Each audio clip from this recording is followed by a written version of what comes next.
Okay, in this video, we're going to show you how to load a document onto your website and then link to it. So that could be a Word document, it might be a PDF, it might be an Excel document, it could be a price list, whatever it is. Something that's not necessarily going to be a web page, it's going to be a file that you want to load so that other people can get that from your website. So let's go ahead and log into the control panel. Of course, as you've heard many times, I'm already logged in, and we're going to go ahead and go to Standard Pages and use the same example, the About Us page. I'm going to choose Edit Page. And let's say at the bottom, I've done a link to a file in our website. I've done a link to another website altogether. I've done a link to an email. Now we're going to create a link to a file. So I'm going to hit Return, start another line. And then I'm going to say, let's see, our blog list. Maybe we have a list that we want people to be able to click on and then get that list. And I believe the list I have is in an Excel file. So I'm going to go ahead and highlight that copy. Now I'm going to come back up to Insert Link. And I'm come here to where it says external link or file. This time it's going to be a file, but I can't really type it in there. What I've got to do is hit this little button here, and I'm going to browse. Now it takes me right to the Documents folder. I can see up here on the left-hand side that I am at the Documents folder. And I've got different documents that I've already loaded in here, but the one I want right now is the blog list. So what I'm going to have to do is get it from my computer. So right here, we click on the upload. Now when you do that, you'll see the valid file extensions that you are able to upload. There are some files that you just can't load to a web server. It's not good for security reasons.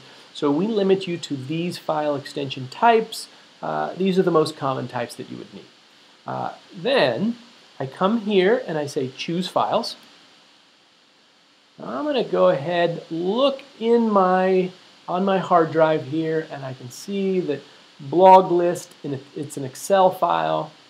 I'm going to choose that, say Open. Once I've got it here, all I have to do is say Upload to Server. Now that I've got it, I just choose, oops, let's choose it like that. Then I'm going to say Insert, and Insert. Now I've made that link. Let's go ahead and hit Update Page. Now I come back here, and again, this page doesn't know I've made any changes yet, so I have to hit Refresh.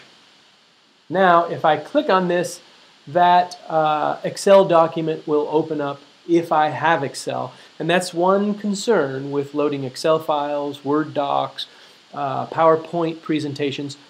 For that to be able to open up on someone else's computer, they would also have to have that same program.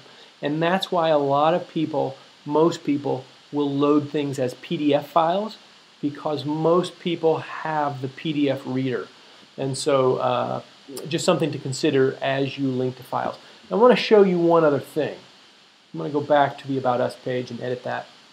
There is another way to link to files. I did it this way because I like to control what it says. Sometimes I even like to say something like, to let them know that that's a 3 meg file. But there's another way to insert a file. I could just insert my cursor there. I don't have to type anything. Come back up here. This button here just says Insert File. These are all the files that are on my system, or on the web server now.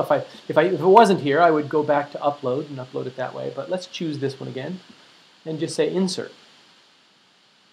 You'll see what it did is it loaded it for you, but it used the name of the file. That's not my favorite way to go. I like to control things a little bit more, so I type out the word and then I use the regular link option. But once you're done, you hit Update Page, and that's saved. And that's how you link to a file.